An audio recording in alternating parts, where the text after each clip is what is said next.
एक ऐसी कहानी जिसने पूरी दुनिया को सचमुच झकझोर कर रख दिया था। एक मौत और उसके पीछे इतने सवाल कि आज भी उनके जवाब ढूंढे जा रहे हैं। आज हम बात करेंगे राजकुमारी डायना की। तारीख थी 31 अगस्त 1997। जगह पेरिस। रात का वक्त था। एक काली मर्सिडीज पेरिस की एक सुरंग से बहुत तेजी से गुजर रही थी। कैमरों की फ्लैशलाइट्स यानी पापराजी उनका पीछा कर रहे थे और गाड़ी की पिछली सीट पर बैठी थी वो महिला जो बस इन सबसे दूर जाना चाहती थी। और फिर चंद सेकंड में सब कुछ खामोश हो गया। तो चलिए उस खामोशी से ठीक पहले के उन चंद पलों में वापस चलते हैं। आखिर हुआ क्या था उस रात? कैसे ये पूरा घटनाक्रम सामने आया? ये सब कुछ बहुत तेजी से हुआ। रात के 12:20 पर डायना और डोडी फायद पापराजी से बचने के लिए रिट्स होटल से निकले। बस 2 मिनट बाद 12:22 पर उनकी गाड़ी 100 किलोमीटर प्रति घंटे से भी ज्यादा की रफ्तार से पॉन्ट डील आल्मा टनल में घुसी। और फिर सिर्फ 1 मिनट के अंदर 12:23 पर उनकी कार एक सफेद फिएट ऊनो से टकराई, कंट्रोल खो बैठी और सीधा 13वें पिलर से जा भिड़ी। ठीक 12:26 पर मदद के लिए पहली कॉल की गई। सोचिए, सिर्फ 6 मिनट में सब कुछ बदल गया। और यहीं से वो सवाल खड़ा हुआ जिसने सालों तक दुनिया को उलझाए रखा। क्या ये वाकई एक दुखद हादसा था या फिर कुछ और?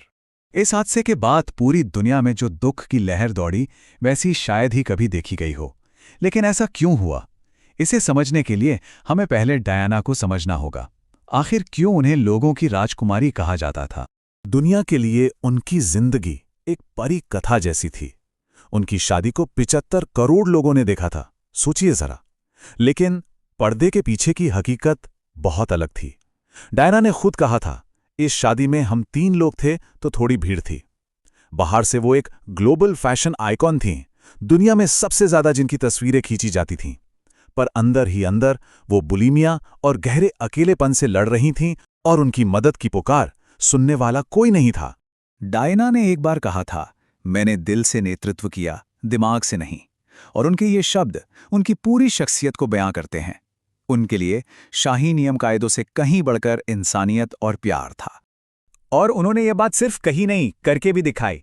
1987 में जब एड्स को लेकर दुनिया भर में डर था, उन्होंने बिना ग्लव्स पहने एक एड्स के मरीज से हाथ मिलाया और पूरी दुनिया की सोच को चुनौती दी। फिर 1997 में वो लैंडमाइंस के खिलाफ आवाज उठाने के लिए अंगोला के एक एक्टिव माइंड फील्ड में चली गईं। वो अक्सर टोपियां नहीं पहनती थी, पता है क्यों? उनका कहना था, आप टोपी पहनकर किसी बच्चे को गले नहीं लगा सकते।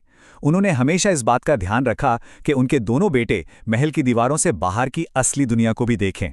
अब जाहिर है, जब इतनी बड़ी शख्सियत की मौत हो तो सवाल उठेंगे ही। पूरी दुनिया सच जानना चाहती थी और यहीं से शुरू हुआ सालों तक चली ऑफिशियल इन्वेस्टिगेशन का सिलसिला। जांच में जो पहली चौंकाने वाली बात सामने आई वो थी ड्राइवर हेनरी पॉल को लेकर। उनके खून में अल्कोहल का लेवल 1.8 ग्राम प्रति लीटर था, जो फ्रांस की कानूनी सीमा से लगभग 4 गुना ज्यादा था, मतलब करीब 10 ड्रिंक्स के बराबर। इस हादसे को लेकर इतनी सारी कॉन्स्पिरेसी थ्योरी सामने आ रही थी कि ब्रिटेन की मेट्रोपॉलिटन पुलिस ने एक बहुत बड़ी जांच शुरू की। इसे नाम दिया गया ऑपरेशन पेजेट। ये कोई छोटी मोटी जांच नहीं थी। 3 साल चली, 8 मिलियन पाउंड खर्च हुए और 175 अलग अलग दावों की गहराई से पड़ताल की गई। तो ऑपरेशन पैजेट ने क्या पता लगाया?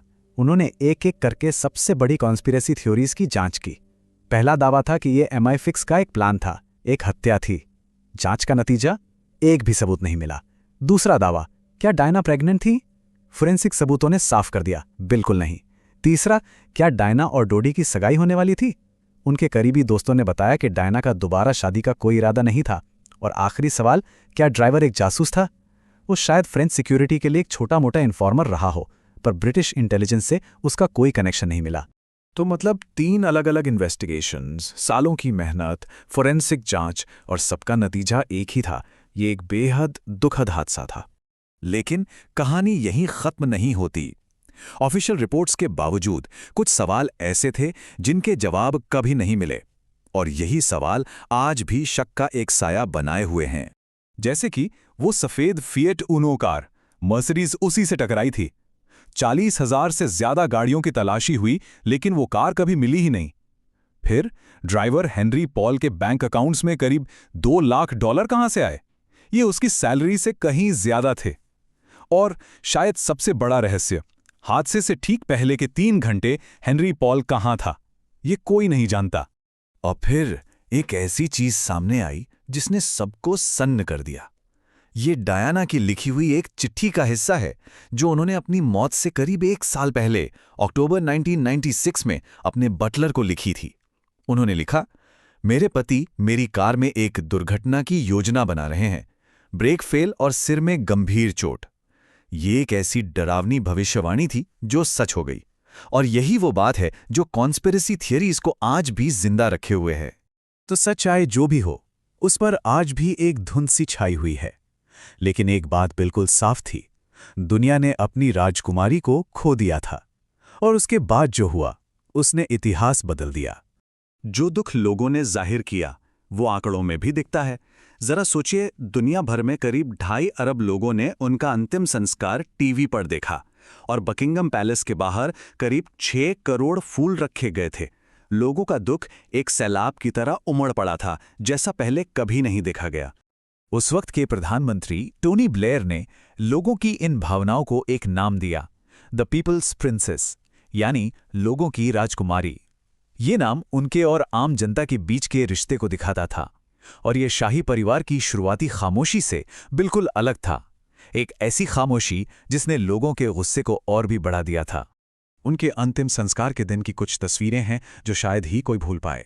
15 साल के प्रिंस विलियम और 12 साल के प्रिंस हैरी अपनी मां के ताबूत के पीछे करीब 2 मील तक पैदल चले। फिर डायना के भाई अर्ल स्पेंसर ने अपनी स्पीच में मीडिया पर निशाना साधा और कसम खाई कि वो अपने भांजों को सिर्फ कर्तव्य और परंपरा की जिंदगी से बचाएंगे।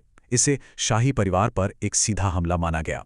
तो डायना की कहानी सिर्फ एक हादसे की कहानी नहीं है, ये उस जिंदगी की कहानी है जो उन्होंने जी, और उस विरासत की कहानी है जो वो पीछे छोड़ गईं।